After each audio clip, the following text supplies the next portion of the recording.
Começa agora o Jornal da Cultura com William Correia. Boa noite, João Vacari e Renato Duque são condenados na Operação Lava Jato e o dono da construtora Engevix é preso acusado de continuar pagando propina. E veja também nesta edição. Vice Michel Temer aconselha a presidente Dilma Rousseff a não fazer a reforma ministerial. Lula se reúne com lideranças do PT e discute apoio às medidas do ajuste fiscal. Pesquisa de preços pode representar economia anual de R$2.000 para as famílias. Tem diferença de um mercado para o outro. Secretário de Segurança do Rio de Janeiro ameaça intensificar a apreensão de menores após fim de semana de arrastões. Hungria autoriza a polícia a disparar balas de borracha para impedir a entrada de novos imigrantes. Presidentes da Colômbia e da Venezuela têm encontro no Equador para discutir a crise na fronteira. Papa Francisco celebra missa na cidade onde nasceram os irmãos Castro. E nossa bancada tem a presença do historiador Marco Antônio Villa e do advogado e ex-deputado federal Ayrton Soares. Participe com perguntas aos nossos comentaristas pelo WhatsApp.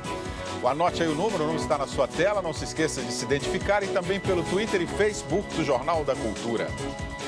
Vice-presidente Michel Temer aconselha Dilma Rousseff a não fazer a reforma nos ministérios. A presidente Dilma Rousseff e o vice Michel Temer ainda não se entendem. Enquanto a presidente aposta na redução do número de ministérios e de cargos comissionados para diminuir os gastos do governo, o PMDBista se declara contrário à ideia. Dilma cortaria 10 das 39 pastas através de fusões, como a união dos Ministérios do Trabalho e Previdência. Temer também deixou claro que não vai indicar nenhum nome caso a reforma ministerial seja feita. Outro ponto importante do ajuste, a volta da CPMF ou CPPREV, Contribuição Provisória para a Previdência, como é chamada, foi um dos temas do encontro entre o ministro da Fazenda, Joaquim Levy, o presidente do Senado, Renan Calheiros, e os senadores Romero Jucá e Eunício Oliveira, do PMDB.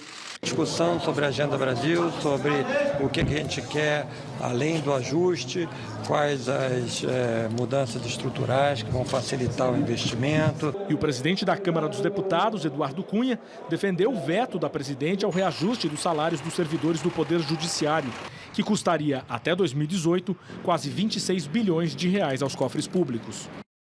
Marco Antônio Villa, boa noite. Boa noite. Essa questão aí, Villa, de cortar ministérios, tem um efeito prático na economia ou é para a opinião pública? Eu acho que, de um lado, claro, se você for colocar no papel, a economia é relativamente pequena frente ao desastre que é esse governo, os problemas orçamentários gravíssimos, tudo isso que nós sabemos tal, né? Mas, por outro lado, sinaliza que o governo efetivamente quer dar uma agilidade à máquina e não fica criando secretarias e ministérios absolutamente desnecessários, simplesmente para agradar o que é chamado de base do governo no Congresso Nacional. Então, é necessário dar esse exemplo. Poderia tranquilamente, se tem 39 ministérios, qualquer país funciona com 20, né? E outros com menos do que isso, e funciona muito bem e tal. Agora, esse primeiro passo é essencial, mas observe que isso já fazem meses, não semanas, meses que está sendo discutido esse assunto e nada. E no caso de fazer essa alteração, de extinguir alguns ministérios, são absolutamente inúteis, criados simplesmente na base do edando que se recebe, da relação nefasta entre executivo e legislativo, teria de haver uma reforma ministerial no seu conjunto. Ou seja, é difícil alguém, eu duvido, mesmo um telespectador nosso bem informado, conseguir na ponta da língua falar 5, 6 ministros do governo Dilma. O ministério é um verdadeiro desastre, é um amontoado de beócios, numa rara reunião na história da República de tanta mediocridade em um ministério como o dessa senhora tal. Então é necessário mudar. Seria um exemplo para o país, William. Seria falar, olha, nós cortamos, não precisa de 39, diz que vai cortar 10, achou o número mágico, 10, tal, tudo bem, então cai para 29, mas não basta isso. Esse governo acabou e nós estamos dizendo isso aqui há semanas, não existe mais governo. Ela fala Michel Temer fala bem. O Michel Temer parece um amigo da onça, um sério personagem de um cartunista chamado Péricles, da revista O Cruzeiro e tal. Eles não se entendem. E o tempo passa, crise econômica aumenta, crise política aumenta e esse governo não faz absolutamente nada. Ayrton Soares, boa noite. Boa noite, Esse custo aí do descontentamento na base aliada não vai ser muito mais alto do que permanecer com o Michel Temer? Deixa os ministérios aí. Você acha que tem possibilidades da presidente fazer esse enxugamento nesse momento que ela precisa de apoio dentro do Congresso? Olha, você sabe que eu até estou entendendo a posição do Michel, porque ele estava viajando. Chegou, foi chamado hoje para falar com a presidente sobre a reforma ministerial. Ora, ele é o presidente do maior partido que faz parte do chamado presidencialismo de coalizão. Uma figura bonita, né? Presidencialismo e coalizão. Quer dizer, podia chamar presidencialismo de colisão, porque ninguém se entende, não é verdade? Então, como é que a presidente Dilma, que articulou com o Mercadante um novo ministério, pode querer que o presidente do PSDB absorva isso? Isso tem que ser feito com tempo, tinha que se juntar aos partidos, fazer os partidos convocarem os seus diretórios, indicarem nomes, procurar os melhores quadros que tem, se quer uma coalizão que vai representar o partido no governo. Mas não se faz isso, se escolhe nomes porque um indica, outro indica, a cúpula dos partidos é que definem quem serão os que vão ocupar os cargos. Então, o Michel falou, acho que deve ter falado, nessa eu não vou me meter. Mas ele está trombando com aquilo que a opinião pública tem uma expectativa positiva, que é de reduzir nos ministérios, economiza-se. Não é verdade, porque essas funções, embora possam ser enxugadas, não vão interferir neste projeto de diminuição de despesas. Por quê? Se não vai ter mais a Secretaria dos Portos como um ministério, essa função vai para um órgão, ou vai se fundir um órgão de governo, Ministério dos Transportes, ou vai fazer, junto com a Secretaria de Aviação Civil, um outro ministério, somando os dois num só. O ministério que estão aí confiado a direitos humanos, Ministério da Mulher, pode se fundir num só também, mas as funções têm que ser exercidas. Vai haver um enxugamento? Vai ser demitido o pessoal que hoje está no Ministério? A sobra vai ser colocada para fora? Que economia virá isso? Economia melhor viria se as taxas de juros fossem baixadas. Aí economiza bastante, porque essa economia dos ministérios... Economiza que não se imagina. Essa economia dos ministérios são 200 milhões de reais que se espera, e se economizar, e se baixar 2 pontos nos 14,25 da taxa de juros, nós vamos economizar 100 bilhões de reais. Né? Ó, o Michael Kovacic, vamos registrar a participação dos nossos telespectadores, Vila. O Michael Kovacic vai extinguir, além dos ministérios, os cargos de confiança ou realocá-los? E o Denis Rocco está perguntando, que amigo da onça é o Temer ou o Renan? Agora tem outra pergunta aqui, Vila. Na verdade, é um ponto de vista aqui do Mauro Vieira Sena. De que adianta apoio do Congresso se não tem apoio popular? É claro. Acho que tem duas questões levantadas. Você conquistando o apoio do Congresso, você consegue conquistar o apoio popular? Você melhora a economia? Você consegue conquistar o apoio popular, Vila? Não, acho que são duas questões. Uma fez referência aos cargos comissionados. Essa é a questão. São mais de 20 mil, tem de cortar. Né? E aí tem de cortar na base do partido do governo, que é o Partido dos Trabalhadores, que empurra a crise para o outro. A crise é para você diminuir, fazer os cortes, não é PMDB prejudicado, não cai nesse lero-lero. É o PT e os cargos comissionados, mais de 20 mil. Então, isso que tem de cortar. E aí tem economia? Sim. Agora, a questão, buscar apoio de quem?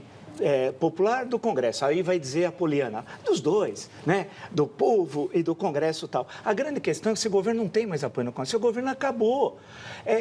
E o tempo passa, como diria o Fiore Gilhote, um célebre locutor esportivo, mas é quase que um fragmento pré-socrático, coisa de Heráclito, assim. O tempo passa, né? E a grande questão é que o tempo vai passando e não tem governo. A crise econômica se aprofunda. Basta observar todos os indicadores econômicos são gravíssimos. Externamente, a nossa avaliação vai cada vez ser mais negativa por parte das agências de investimento, que são importantíssimas, sim, né? O custo dos empréstimos das empresas brasileiras a cada vez é maior no exterior. Né? E tem empresas que têm dívidas em dólares, e essa desvalorização que está ocorrendo diariamente é desastrosa para as empresas e para a economia brasileira. Então, a questão que se coloca é que esse governo não tem mais sustentação. É aquilo que eu estou dizendo há muito tempo. Ou seja, nós só poderemos romper essa crise com o fim do governo Dilma, que nem começou. Ou seja, através ou do impeachment, do crime de responsabilidade na Câmara dos Deputados, e há razões, sim, para isso. Há razões, sim, basta ler o documento real e bicudo, há sim razões. Ou o que eu gostaria, anular as eleições mais sujas da história do Brasil, né? Financiada com dinheiro roubado, dinheiro seu, dinheiro da segurança, dinheiro do transporte, que financiou a candidatura Dilma Temer. Tem de anular, sim, a Constituição é clara. O que diz a Constituição, William? Novas eleições em 90 dias. Ou seja, o poder emana do povo. Essa seria a melhor solução para mim, mas eu sei que isso dificilmente ocorrerá. Vamos lá, Ayrton. A melhor solução para o Vila é tirar a presidente Dilma Rousseff. Mas quem substituiria a presidente Dilma Rousseff nesse momento para encaminhar a economia? Olha, hoje eu recebi uma correspondência de uma pessoa que assiste o Jornal Cultura fazendo uma sugestão. Anular as eleições. Por quê? Porque o dinheiro da corrupção foi o que subsidiou essas eleições. Mas subsidiou só o partido do governo e as forças que o apoiam? Não. Guardadas as proporções, esses mesmos empresários contribuíram com a campanha do Aécio. Porque, não sei qual foi, se um recebeu 80, o outro recebeu 50 milhões, mas todos os candidatos se beneficiaram. Se os partidos receberam isso, todos os que se elegeram pelo partido se beneficiaram. Então, não se trata de fazer uma eleição simples. Trata-se de fazer eleição em geral. Eu estou de pleno acordo com esse telespectador que me mandou essa sugestão. Eleger, porque ninguém confia nesse Congresso. Ninguém confia nesse Congresso, ninguém confia nessa estrutura que está lá. Se for fazer eleições, tem que fazer eleições para presidente, para vice-presidente, para senador e para deputado. Muda tudo. E esses que estão envolvidos com corrupção ficam proibidos de concorrer. Essa seria uma solução do agrado de todos. Agora, como disse o Vila agora há pouco, como fazer uma renovação disso tudo? Qual é o paralelo que se estabelece entre a popularidade do Congresso, Renan Calheiros, Eduardo Cunha, Michel Temer, com a popularidade da presidente? O que pesa mais na balança? Ninguém tem mais representatividade. O Legislativo está... E tome cuidado o judiciário, se não zelar por essas sentenças que estão sendo proferidas aí pelo juiz Sérgio Moro. Porque se não zelar por essas sentenças, também o judiciário vai de roldão. Nós vamos voltar nesse assunto ainda no jornal. Preocupado com a baixa popularidade do governo, o ex-presidente Luiz Inácio Lula da Silva promete ajudar na articulação política para tentar evitar novas derrotas no Congresso e o avanço do movimento pró-impeachment. Com a presença do ex-presidente Lula, o PT promoveu na tarde de hoje a reunião do Conselho Consultivo da Legenda. Presentes as principais lideranças e personalidades ligadas ao partido, como o escritor Fernando Moraes. Na última quinta-feira, o PT taxou de impopular o pacote de ajuste fiscal e hoje discutiu medidas que serão defendidas junto aos parlamentares. Uma reforma tributária que inclua a taxação de grandes fortunas e a tramitação da proposta da nova CPMF como projeto de lei e não como emenda constitucional. Outra medida defendida pelo Conselho Consultivo do PT é a redução dos juros. O governo brasileiro é o maior devedor do país. Ele é quem tem a maior dívida. E, portanto, quando ele próprio aumenta a taxa de juros, é ele próprio que vai ter que desembolsar pagando esses juros. Então, a solução é mexer na taxa de juros. Apesar das críticas do PT às medidas do ajuste econômico, como o aumento de impostos, Lula vai se empenhar para que o Congresso ajude o governo a fazer caixa. Para chegar à presidência da República, Lula precisou disputar 3 eleições. Usava como estratégia de campanha chamadas caravanas da cidadania, quando percorria o país ouvindo reivindicações populares. Agora promete repetir a dose para resgatar a popularidade da sucessora. A entrada do presidente Lula na negociação significa que a presidente Dilma viu que não tem mais ninguém na sua equipe com essa capacidade, mas é uma medida de desespero e muito arriscada, porque se não der certo, aí não tem mais saída. Na sexta-feira passada, Lula pediu ao presidente da Câmara, Eduardo Cunha, para segurar os pedidos de impeachment contra Dilma. O apelo foi feito em caráter reservado. Para o cientista político, Lula age em causa própria. Imaginando, então, que ele vá fazer dessa palavra uma forma de agir concreta, o risco é muito grande de uma polarização profunda na sociedade que todos nós temos muito a perder. Por mais que ele seja o grande líder do Partido dos Trabalhadores, o fiador da candidatura dela, ele não pode substituí-la. Ayrton, o Lula está tentando ajudar o presidente ou, como o entrevistado disse aí, ele está tentando ajudar causa própria, né? Trabalhar em causa própria? Eu acho que a situação para a articulação política para o ex-presidente Lula é uma situação muito difícil, porque ele, embora assuma que é responsável pela eleição da sua sucessora Dilma, ele não concorda com a totalidade dessas mudanças que estão sendo propostas pela equipe econômica. Mas também não diz isso às claras, porque sabe que, se disser isso às claras, vai ter interesses contrariados em vários segmentos populares que sempre lhe deram apoio. Então, eu acho que ele está, na verdade, numa sinuca de bico, como dizem aí os que jogam bilhar, né? Porque ele está tentando ter uma participação, não está fugindo desse debate nem dessa discussão. Não sei se vai ter sucesso. Caravanas cívicas, a essa altura, quando o país todo está discutindo as mudanças econômicas, está contrariado com essas mudanças, quando a taxa de juros está nessa altura, eu não sei qual vai ser o sucesso de tentar buscar. Agora, como o Lula tem uma liderança popular muito grande, vamos esperar que essa liderança dê a ele o apoio que ele pretende ter para levar essa campanha ao bom termo. Vila. Bem, a história não se repete. O Lula dos anos 80 não é o Lula de 2015. Acho que só se ele tiver com problemas graves, emocionais, não sei, para imaginar que a história vai se repetir e tal, né? Basta ver que nessas caravanas ele ia até de ônibus. Hoje ele só anda de jatinho, de empreiteiras. Inclusive, eu perguntaria ao senhor, o senhor foi para o Paraguai e para a Argentina, não foi em avião de carreira. Que avião foi? Quem pagou? O senhor foi para Brasília agora, semana passada, quinta e sexta.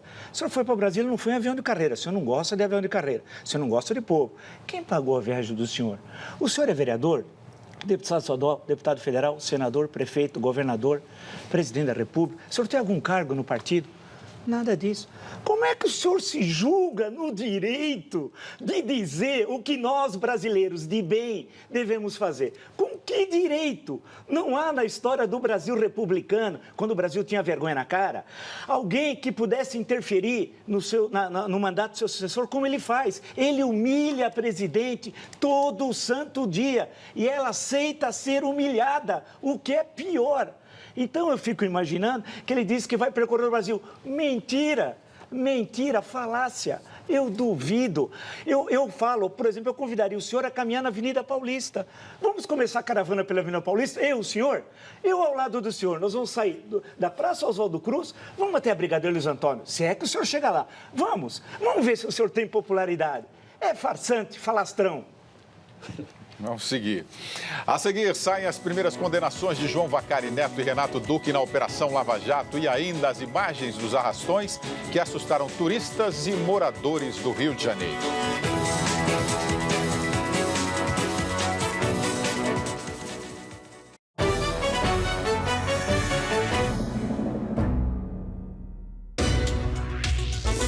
Esta semana, no Roda Viva, Jorge Caldeira, autor de Júlio Mesquita e Seu Tempo, biografia do jornalista que criou o moderno Estadão.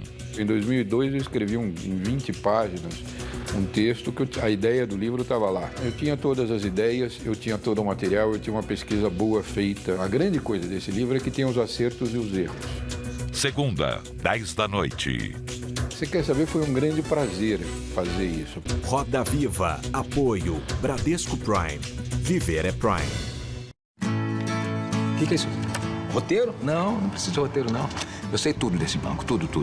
Esse é meu banco. Eu sou cliente do Bradesco Prime há mais de 10 anos. Com o Bradesco Prime eu resolvo tudo por aqui, ó, pelo meu celular. Pelo internet banking também. Às vezes eu vou lá na minha agência para bater um papo com a minha gerente. Ela tem ótimas dicas, a gente toma um cafezinho junto. Aí fica fácil fazer propaganda do Prime, né? É praticamente um reality show. Bradesco Prime. Viver é Prime. Terça, a experiência de uma grande atriz. A gente nunca pode dizer, isso aqui eu não vou fazer, isso aqui ele vai ser bom. Não, essa peça vai ser uma maravilha, vamos ganhar. A gente nunca sabe. E o bom humor. Você lembra o que você fez com o primeiro salário? Não. Eu devo ter comprado roupa.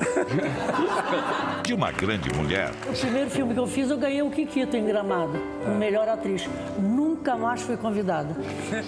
Terça, 11h30 da noite. É uma satisfação para nós termos em nossos estúdios Rosa Maria Murtinho. no Persona em Foco.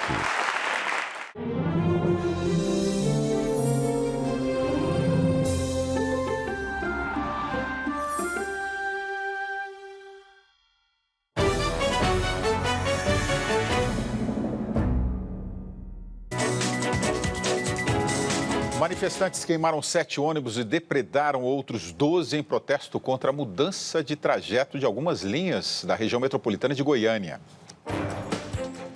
O grupo jogou pedras e extintores de incêndio nos veículos e bloqueou uma rodovia por mais de 6 horas. O congestionamento chegou a 4 quilômetros.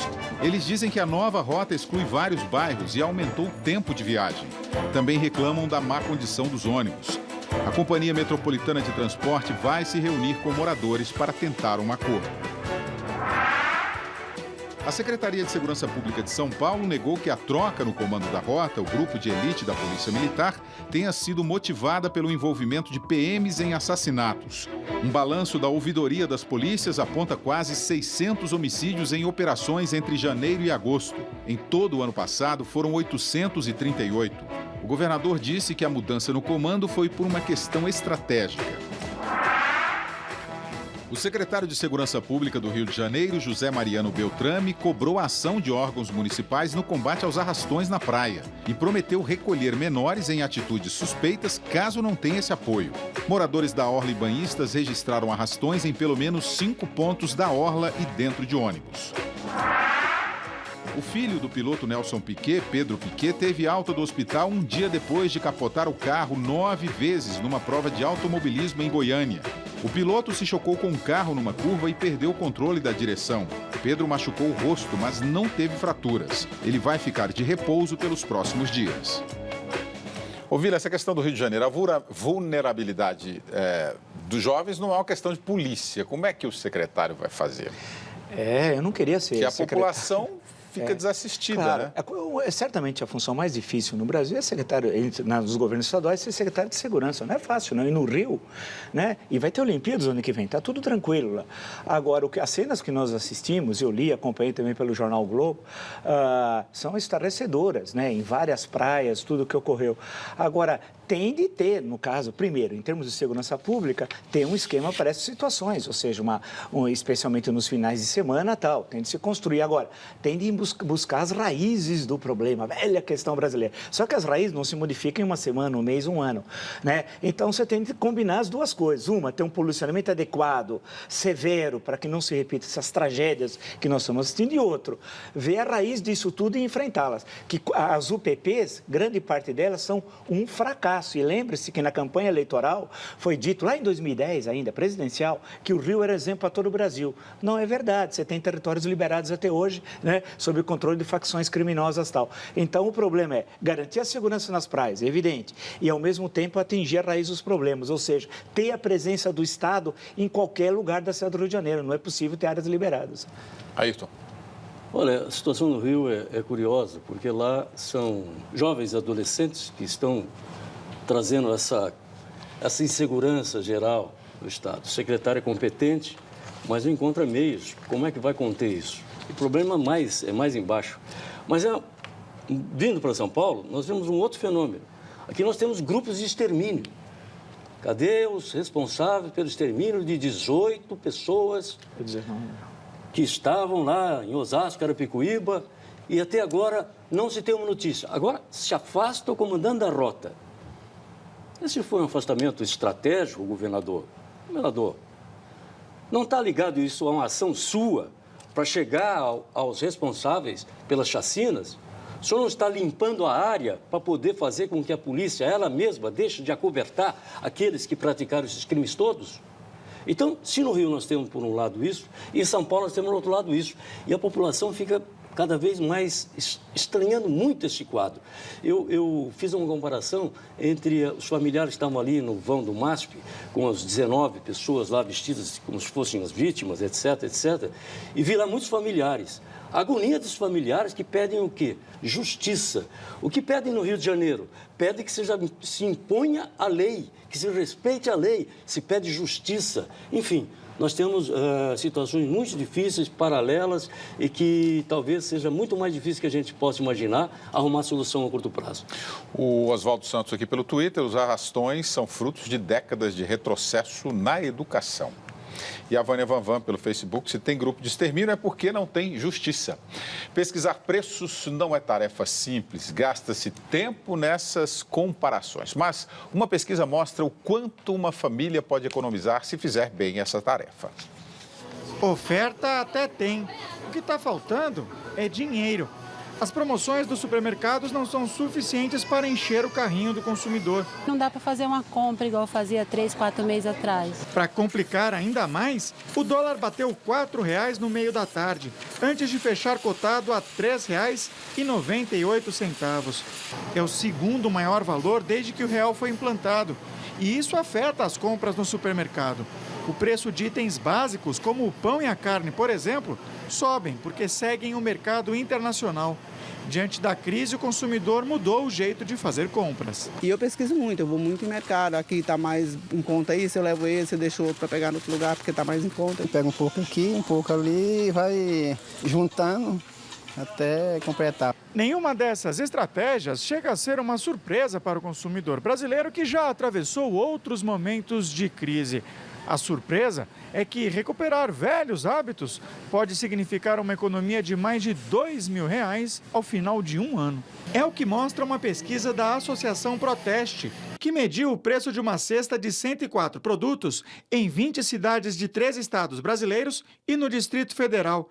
Em São Paulo, os preços variaram em média 11%, em Pernambuco, 17% e no Rio Grande do Sul e no Distrito Federal, 21%. Às vezes, na mesma rua, no mesmo bairro, os preços são diferentes. Então, o consumidor tem que pesquisar, ele tem que chegar no supermercado com uma lista. Dona Sônia está sempre de olho nos folhetos promocionais dos supermercados. Dia sim, dia não, corre para aproveitar uma oferta. Nunca fez as contas da economia que obtém, mas já tem planos para o dinheiro que deixa de gastar. É o que a gente mais gosta de fazer, viajar. Então, eu acho que dá para fazer uma boa economia. Até para viajar, a gente compra passagem também com antecedência, vai pagando, quando chega a hora da viagem já está tudo pago. A Volkswagen admitiu ter enganado os clientes e as autoridades norte-americanas com níveis de poluição dos carros. Um programa de computador modificava os resultados nas agências reguladoras, disfarçando poluentes até 40 vezes acima do permitido. Com a fraude, as ações da empresa despencaram 17% na Bolsa da Alemanha, onde os carros foram fabricados. A empresa pode ser multada em até 18 bilhões de dólares. Ex-tesoureiro do PT, João Vacari Neto, é condenado na Operação Lava Jato, que entrou hoje na 19ª fase. José Antônio Sobrinho, executivo da construtora Engevix, preso em Florianópolis, já está na carceragem da Polícia Federal em Curitiba. José Antônio Sobrinho chegou na capital paranaense por volta da 1h30 da tarde. Às 13h30, foi encaminhado ao Instituto Médico Legal para fazer exame de corpo de delito. Ele é acusado de continuar pagando propina pela Engevix em contratos com a Eletronuclear, mesmo depois da prisão do ex-vice-presidente da empreiteira, Gelson Almada. A prisão dele é preventiva, ou seja, não tem data para expirar. Sobrinho ainda teria tentado intimidar testemunhas após a prisão de Otton Luiz Pinheiro da Silva, ex-presidente da Eletronuclear, na 16ª fase da Lava Jato. O lobista João Augusto Rezende Henriques, apontado como um dos operadores do PMDB no esquema de corrupção, teve a prisão temporária de 5 dias decretada. Ele seria o sucessor de Fernando Soares, o Fernando Baiano, na distribuição de propina. A nova fase foi batizada de Nessun Dorma, a mais famosa área de Giacomo Puccini, que significa ninguém dorme. Na verdade, foi uma sugestão criativa dada pela equipe de alerta para que a Operação Lava Jato não diminuiu suas atividades, continua a pleno vapor e quem está envolvido com crimes de alta corrupção no país tem que ficar atento aí, não dormir. 35 policiais cumpriram 11 mandados em Florianópolis, Rio de Janeiro e São Paulo. Um de prisão temporária, outro de prisão preventiva, 7 de busca e apreensão e 2 de condução coercitiva, quando a pessoa é obrigada a depor. Nós estamos fazendo seguindo os valores que foram desviados da Petrobras. chegando aos operadores. Esses operadores, eles são essenciais em qualquer investigação de lavagem de dinheiro, porque são eles que providenciam o dinheiro limpo para as partes corruptas. E a Justiça Federal do Paraná condenou nesta segunda-feira o ex-tesoureiro do PT, João Vacari Neto, o ex-diretor de serviços da Petrobras, Renato Duque, e outras 9 pessoas à prisão. É a primeira condenação de Vacari e também de Renato Duque na Lava Jato. A sentença se refere à investigação de obras da Petrobras nas refinarias de Paulínia, em São Paulo, e de Araucária, no Paraná, além do gasoduto Pojuca, no Nordeste, e do duto Urucuquari, no Amazonas. Segundo a Justiça, foram pagos R$23.400.000 em propina à Diretoria de Abastecimento e outros 43 milhões à Diretoria de Serviços. João Vacari Neto foi condenado a 15 anos e 4 meses de reclusão pelos crimes de corrupção passiva, lavagem de dinheiro e associação criminosa. Ele teria recebido mais de R$4 milhões em propina. A pena de Renato Duque foi ainda mais alta, 20 anos e 8 meses pelos mesmos crimes. Na sentença, o juiz Sérgio Moro afirma que, mais do que o enriquecimento ilícito dos agentes públicos, o elemento mais reprovável do esquema é a contaminação da esfera política pela influência do crime, com prejuízos ao processo político-democrático. Os condenados podem recorrer. Segundo a defesa de José Antônio Sobrinho, ele não procurou nenhuma testemunha para produzir ou ocultar ou alterar provas. Procurados pelo Jornal da Cultura, os advogados de João Augusto Rezende Henriques, João Vacari Neto e Renato Duque não retornaram ao contato. Vila, quer dizer que a turma, então, continua pagando propina? Continua, eles não param, são criminosos, eles estavam no mensalão, alguns continuaram no petrolão e agora vão para o eletrolão. Eles não param, só param na cadeia. Então, é interessante a gente ver esse conjunto, né, que forma um bloco único de notícias. Um é as denominações em latim, o que é bom. O Brasil aboliu o ensino do latim e preferiu colocar letras da Valesca Popozuda, né? Nós somos um país legal na educação. Então, o bom é que a Polícia Federal está introduzindo o latim. Esse é o lado positivo. Tem uma outra notícia sobre a eletronuclear. A gente passa meio batido sobre a corrupção. Ela está construindo a Angra 3. Usina nuclear entre as 2 maiores cidades do Brasil, São Paulo e Rio. Se os caras roubaram o dinheiro na construção, eu queria ver a especificação técnica de Angra 3, se foi seguida. Se as paredes, por exemplo, a espessura onde está o reator, se foi construído daquela forma, ou se é o método Sérgio Naia, aquele que construiu o Palácio 1, o Palácio 2 e desabou. Valeria uma ação por parte da Câmara dos Deputados, do Senado, das comissões, investigarem que tipo de construção está sendo feita lá.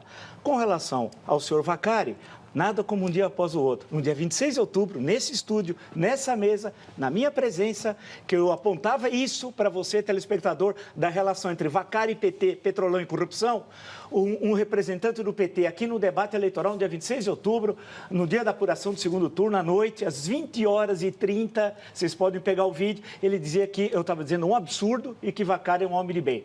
Bem, é tão um homem de bem que nesse processo, são vários, ele foi condenado a 15 anos e 4 meses, por 3 crimes, corrupção passiva, organização criminosa e lavagem de dinheiro. Agora, o dinheiro era para ele? Não, como está na condenação, era para o Partido dos Trabalhadores. A pergunta que qualquer pessoa, por raciocínio de lógica formal, se diz que Vacari pegava dinheiro, recebia de propina e repassava ao Partido dos Trabalhadores, a pergunta é, por que não há nenhuma ação penal sobre o partido? Porque, afinal, o dinheiro não ficava com o Mochi, que era o apelido dele, o Mochila, que falava em pichuleco, ele não gostava de falar propina, ele gostava de falar pichuleco, a expressão do João Vacari Neto, o homem de bem dito aqui, desmentindo o que eu disse, e a justiça está dizendo agora a verdade. Ia para o partido. E o partido não é acionado? E a lei? E a lei da organização dos partidos? E o TSE? E a justiça eleitoral? Ayrton. Olha, eu prestei muita atenção na fala desse procurador, que, em última análise, é a posição da Procuradoria-Geral da República, que muita gente questionou, duvidando do procurador Janot. Muita gente insinuou que pudesse haver algum acordo do procurador com o governo ou com quem quer que seja. O comportamento desses procuradores mostram claramente da independência da Procuradoria-Geral da República, que eles estão cortando aí essas condenações, pegam pessoas que estão ligadas ao partido que está no governo. Então, aqueles que diziam e que o Janot tinha que se explicar porque que história é essa, estão agora levando uma explicação na prática. As sentenças são frutos de acusações e de investigações. Investigações de Polícia Federal independente, de Procuradoria independente e um Procurador-Geral que garante essa Procuradoria independente e sua independência. Então, todos aqueles que assacaram com o Procurador-Geral críticas e levantaram contra-eles suspeições estão agora tendo que enrolar a língua, porque está sendo provado que ele age e a Procuradoria como um todo age independentemente do Poder Executivo e não submissa até aos interesses de qualquer que seja do Judiciário. Eu queria lembrar como é que o procurador se manifestou, até eu anotei, chamando a atenção para o seguinte, diz o procurador, não há uma relação direta e comprovada, o procurador se chama Fernando dos Santos Lima, não há uma relação direta e comprovada entre esta etapa da investigação e o ex-ministro José Dirceu, mas não há a menor dúvida do envolvimento da Casa Civil durante o governo Dilma, durante o governo Lula. Então, eles não têm nas mãos qualquer fato que possa fazer essa ligação, mas continuam investigando. Então, diz ele mais ainda, e eu fiz questão, não há relação direta com a Petrobras entre essa última operação, mas com compra de apoio político, já obtivemos diversos documentos bancários que comprovam o repasse de valores feitos aos envolvidos no caso. Isso aconteceu em 2015. Quer dizer, até agora estavam operando. Portanto, mostra que mesmo as prisões já feitas continuam com o mesmo esquema, só que em outra estatal. E se puxar essa fieira, vem muita coisa, William. Quero vem saber muita o que fica coisa. de pé nesse Brasil. Aí é que está. E aí, aquela que eu disse ainda há pouco aqui. Esse pessoal beneficiou só a presidente Lula ou colaborou com todos? E nos governos estaduais, que eles têm obras? Que eles pegaram obras? Como é que é? Não há isso também? Contamina todo o processo eleitoral. Por isso que agora há pouco disse uma coisa interessante que gostaria que o telespectador prestasse atenção. Tem que haver eleição geral no país. Governador não, presidente, senador, deputado federal, tem que haver eleição de novo. Rubens Crevelano aqui pelo Twitter, empreiteiros fizeram cartel, aumentaram seus lucros, doaram para todos os partidos. Como fizeram para separar as cédulas do PT? E o André Luiz Martins Gomes, os corruptos indo para a cadeia, mas todo o dinheiro não volta. Não é cartel não, viu? Com sua licença, não é não. Você tem uma estrutura de partido que tomou o aparelho de Estado, como diz a Procuradoria, a Casa Civil, com um que já foi condenado no mensalão, está preso no Petrolão, e esse projeto criminoso de poder pegou essa estrutura junto com as empreiteiras, que têm uma tradição histórica de corrupção, especialmente desde a Constituição de Brasília. Né? Esse é o cartel. Juntou. Não, está certo, telespectador. Sim, mas esse juntou, é o cartel. sim, perfeito. Juntou essas empreiteiras e o projeto criminoso de poder e deu nisso, destruir o Brasil. Na verdade, o que ele está falando, Vila, é porque eles distribuem, as empreiteiras distribuem para todos os partidos, independentemente de quem vai ganhar. Sim. Se ganhar, está garantido. É isso. É isso que ele está dizendo aqui. Que, na verdade, é um cartel.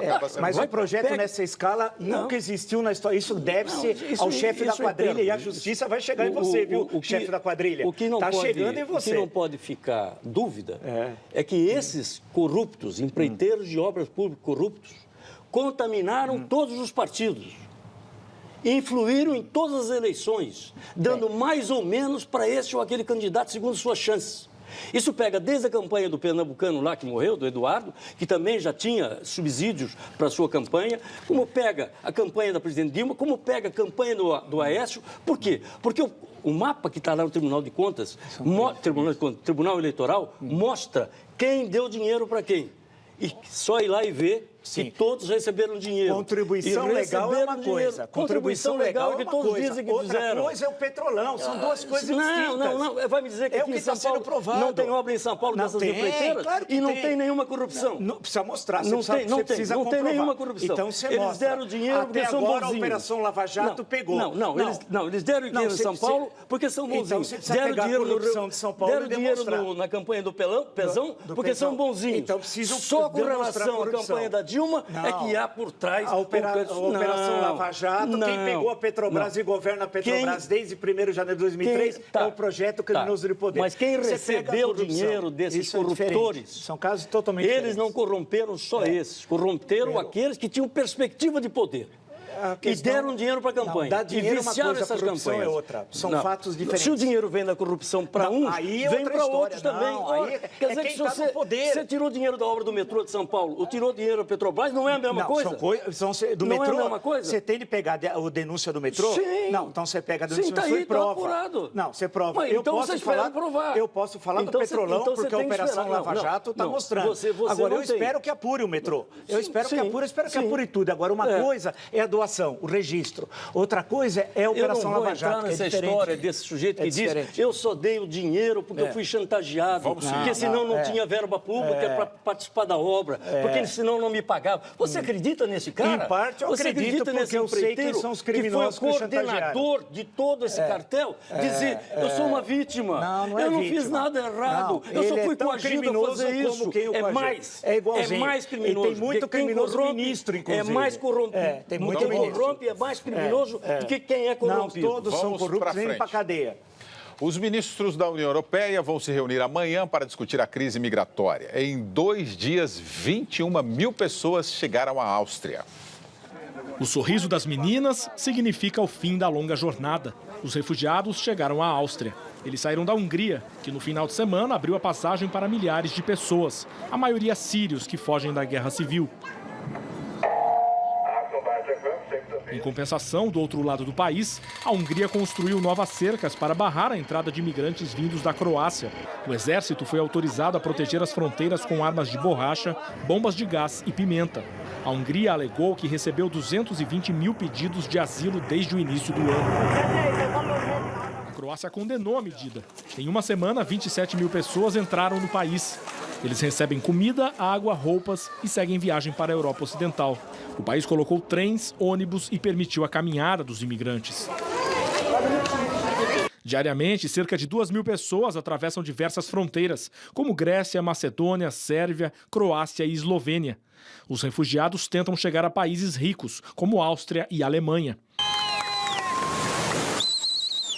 Do início do ano até agora, 500 mil chegaram à Europa através do Mediterrâneo. É uma viagem arriscada. Só nas últimas 24 horas, 4.500 pessoas foram resgatadas em botes. Amanhã, líderes da União Europeia vão discutir a distribuição de 160 mil imigrantes em países do continente. Em apoio, os Estados Unidos aumentaram o número de asilos no país. Serão 85 mil em 2016 e 100 mil no ano seguinte. E o Brasil prorrogou por 2 anos a emissão de visto especial para refugiados sírios. Atualmente, 2.094 estão no país. Em instantes, um mês depois de renunciar, o ex-primeiro-ministro da Grécia volta ao poder. E um novo terremoto sacode prédios em Santiago, a capital do Chile.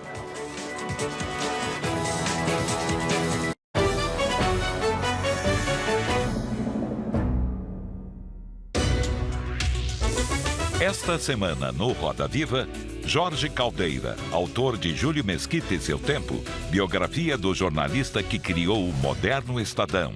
Em 2002, eu escrevi em 20 páginas um texto que a ideia do livro estava lá. Eu tinha todas as ideias, eu tinha todo o material, eu tinha uma pesquisa boa feita. A grande coisa desse livro é que tem os acertos e os erros.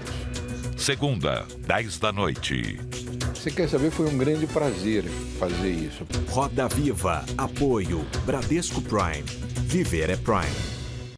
Nesta terça, 00:30. Provocações têm uma história. Você vai descobrir como tudo começou. A semente do programa foi isto aqui. Uma entrevista gravada em 1984 com um cientista. A sociedade só dá prêmios aos cientistas que fazem bombas. Se você fosse chamado para fazer a bomba. Uma conversa que rendeu 15 anos de provocações. O que é bom em segredo é melhor em público. A vida, a vida é uma correria. Tão corrida que muitas vezes a gente acaba não se alimentando como se deve. Por isso, entre um compromisso e outro, eu conto com o suplemento Sidney Oliveira. São mais de 150 produtos que ajudam a suprir a falta de vitaminas e minerais. E por um preço único, porque a nossa saúde é única. Agora deixa eu correr que eu tô atrasada. Afinal, parar é o que não dá, não é? Linha Sidney Oliveira, o combustível diário que o nosso corpo precisa. Quarta-feira, 11h30 da noite, tem Cultura Livre aqui na TV Cultura com o Projeto Coisa Fina.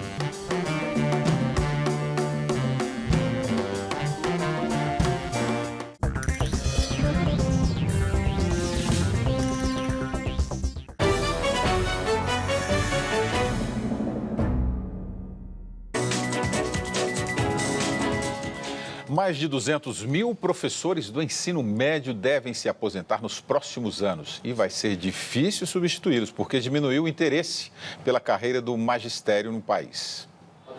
Cícero é professor de matemática há 26 anos. Ele sabe que não é fácil resolver o problema da falta de interesse dos jovens pela profissão. O professor, que acaba sendo um educador também, ele não tem um salário, né, que chame a atenção das novas gerações. Essa cultura do ter, né, e não ser, que está afastando as pessoas do magistério. Porque o magistério é mais ser do que ter. O número de formandos em cursos de licenciatura para educação básica vem caindo. Em 2010, foram mais de 95 mil. Em 2012, pouco mais de 80 mil. Uma redução de 16%. E nem todos os formandos se tornam professores. Embora todos os profissionais ligados à educação escolar sejam importantes, seguramente os professores são os principais importantes. A educação escolar não se faz sem os professores. E menos ainda sem professores com uma formação adequada à altura dos desafios. De acordo com o Ministério da Educação, nos próximos 6 anos, 40% dos 507 mil professores do ensino médio poderão se aposentar.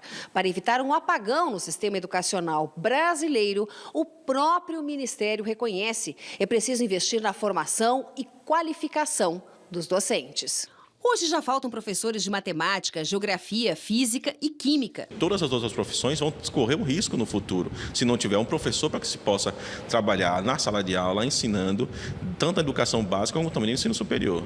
Regiane não recebeu muito estímulo quando decidiu abraçar o magistério há pouco mais de um ano. Várias pessoas criticam, até mesmo entre os professores. Alguns professores falam: ai, você vai dar aula? Ah, já sai agora que está começando. Seu Manuel sabe, o futuro dos filhos, Bruno e Manuela, depende de bons educadores. Tanto para ele como para minha filha menor, né, que tem 4 anos, futuramente não ter professor preocupa qualquer pai, né?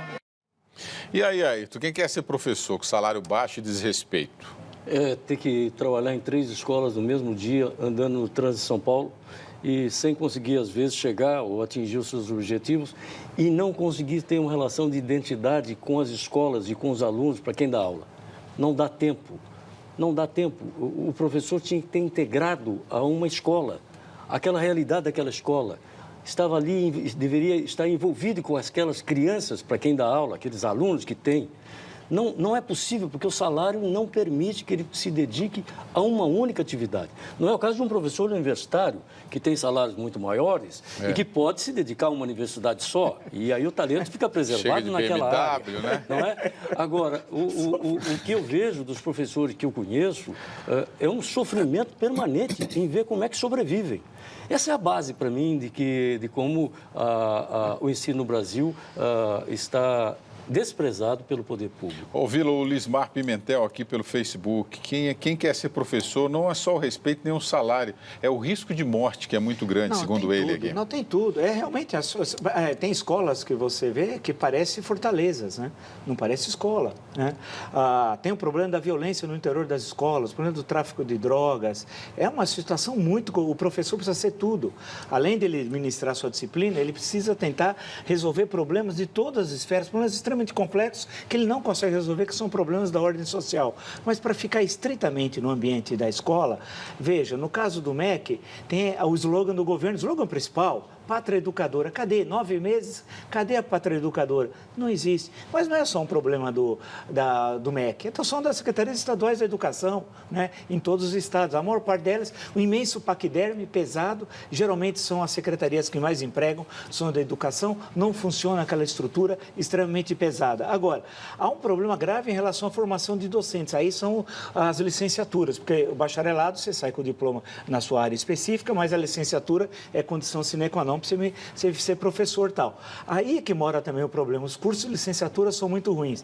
E lembrar também que, especialmente na área de ciências exatas e biológicas, a formação de professores é mínima. Você começa uma turma com 50 no primeiro ano da faculdade e no último você termina com 8, 10. Então você vai perdendo. Agora, poderia resolver como? Como é que a Índia, uma vez foi falado aqui faz tempo, como é que a Índia resolveu o negócio de matemática e física? Ela dava uma bolsa aos professores de mestrado e especialização. Ou seja, você ficava como professor, mas tinha uma carga horária menor e fazia um mestrado na sua área específica. Você fez para 100 mil. Aqui a própria Associação de Matemática, uma associação brasileira, uma vez até falou comigo, um membro da diretoria falou, a gente consegue ter 2, 3 bolsas com os nossos poucos recursos. Aí depende do esforço nacional, que é do governo, mas não só, do governo federal, é dos governos estaduais, mas não só, dos governos municipais, não só, é da sociedade. A grande questão que essa bandeira não se transforma e é década mais década em bandeira da sociedade. Muito bem, Marilene Martins, só para a gente encerrar esse assunto aqui pelo Twitter, o professor hoje, infelizmente, tem que exercer os papéis dos pais e às vezes não conseguem só focar na educação. Um mês depois de renunciar, Alexis Tsipras ganha as eleições parlamentares na Grécia.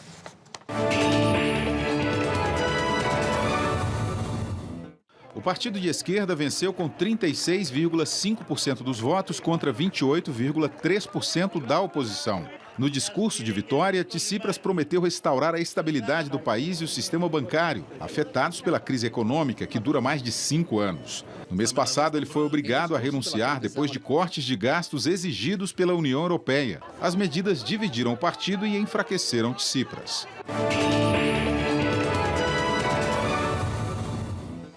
O Irã entregou à ONU amostras nucleares da instalação militar no leste do Teherã. O objetivo é comprovar que o país não realiza testes com bombas atômicas. A medida faz parte do acordo firmado em julho com 6 potências mundiais para acabar com o programa nuclear iraniano. A Agência Internacional de Energia Atômica fará novos testes no país dos ayatolás para concluir o relatório, que deve ser entregue até o dia 15 de dezembro à ONU. Os presidentes da Venezuela e da Colômbia se reuniram na capital do Equador para discutir pela primeira vez a crise na fronteira. O encontro organizado pelos líderes da Unasul terminou sem acordo. A Venezuela fechou as fronteiras do país há um mês. 20 mil colombianos foram expulsos ou fugiram do país.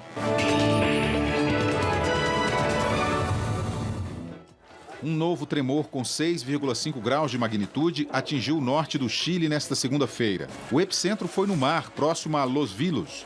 Segundo o Escritório Nacional de Emergência, ninguém se feriu. Na semana passada, mais de 1 milhão de pessoas foram obrigadas a deixar suas casas por causa do terremoto na costa do Chile. Pelo menos 11 pessoas morreram. Em instantes, Papa Francisco reza missa na cidade natal de Fidel Castro.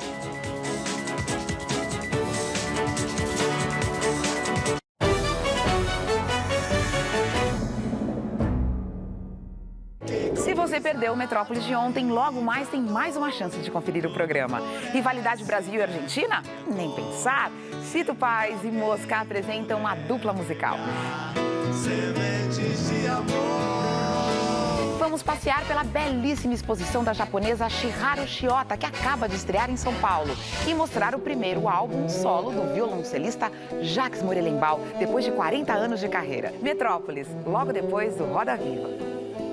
O programa Mais Médicos do Governo Federal é muito mais que médicos. Para a dona Larissa, é mais atenção, com atendimento completo e humanizado. Para o doutor Felipe, é mais proximidade com seus pacientes. E para todos nós, é o governo federal trabalhando para oferecer mais saúde a 63 milhões de brasileiros que não tinham atendimento médico. Confira as ações do programa na sua cidade. O Brasil do Mais Médicos é o Brasil que cuida, educa e avança. São mais de 20 milhões de clientes satisfeitos que usam as parabólicas da Century. Veja por quê. Sinal de TV grátis de verdade. E o sinal analógico continua.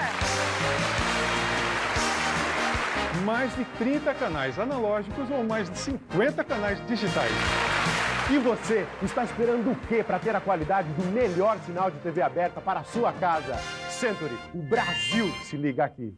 Próximo domingo, 9 da noite. Histórico, emocionante para todos nós. Eita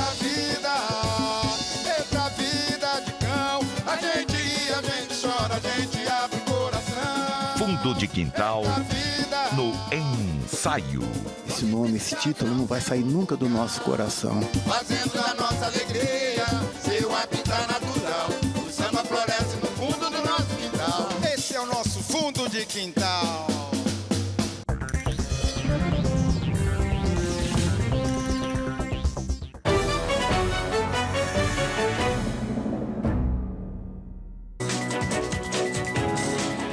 Depois de se encontrar com os líderes cubanos, o Papa Francisco viajou à cidade berço da Revolução, Castro, um dos centros mais antigos do cristianismo. O pontífice rezou em espanhol e atraiu uma multidão de fiéis. O Papa chegou a Holguín, cidade vizinha a Guantánamo, onde fica uma prisão militar norte-americana. Uma multidão deu as boas-vindas a Francisco, que desfilou no Papamóvel. Ele celebrou uma missa campal em espanhol, a segunda desde que chegou ao país. A multidão acompanhou em voz alta. Depois de abençoar a região, Francisco viajou para Santiago de Cuba, a segunda maior cidade do país.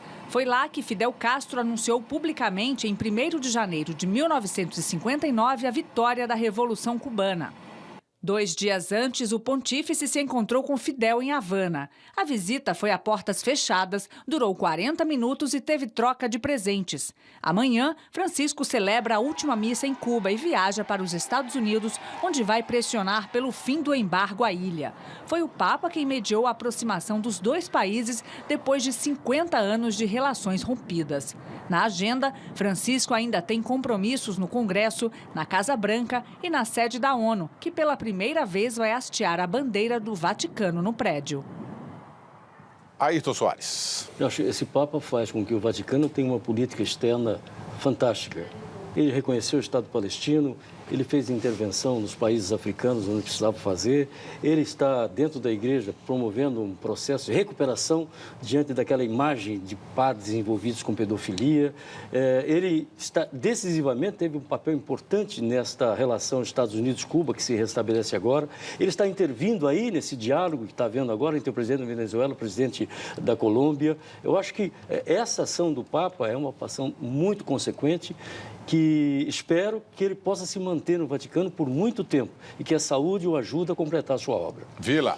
É só lembrar que a cidade de Santiago de Cuba, em 26 de julho lá de 53, tem um assalto fracassado ao quartel Moncada, e o processo revolucionário cubano lá em 53, 54, 55, etc., era um processo democrático. Acabou dando uma ditadura por outras razões. E é 1º de janeiro de 59 quando eles ocupam Havana e tal. Até aí ainda é um processo democrático. A ditadura vem a partir de 61. É a ditadura mais longa da história da América Latina. Mais de meio século. Uma família oprime e massacra milhões de cubanos. O Papa visitou, até agora eu não vi uma fala dura sobre os presos políticos, sobre os fuzilamentos, sobre as graves violações de direitos humanos. Eu continuo aguardando. Marco Antônio Villa, muito obrigado pela sua participação. Boa noite. Ayrton Soares, boa noite. Muito obrigado pela participação. E a gente termina com imagens da operação batizada de Nessun Dorma, na Lava Jato. Nessun Dorma, ou Ninguém Dorme, é uma das áreas da ópera de Puccini, composta em 1926. O tema vem bem a calhar em épocas de combate à corrupção por tratar da busca obsessiva pela verdade. Não perca amanhã o Jornal da Cultura, primeira edição, ao meio-dia. Acesse o nosso conteúdo, o conteúdo do Jornal da Cultura, no nosso canal do YouTube, youtube.com/Jornal da Cultura. Uma ótima noite para você e até amanhã.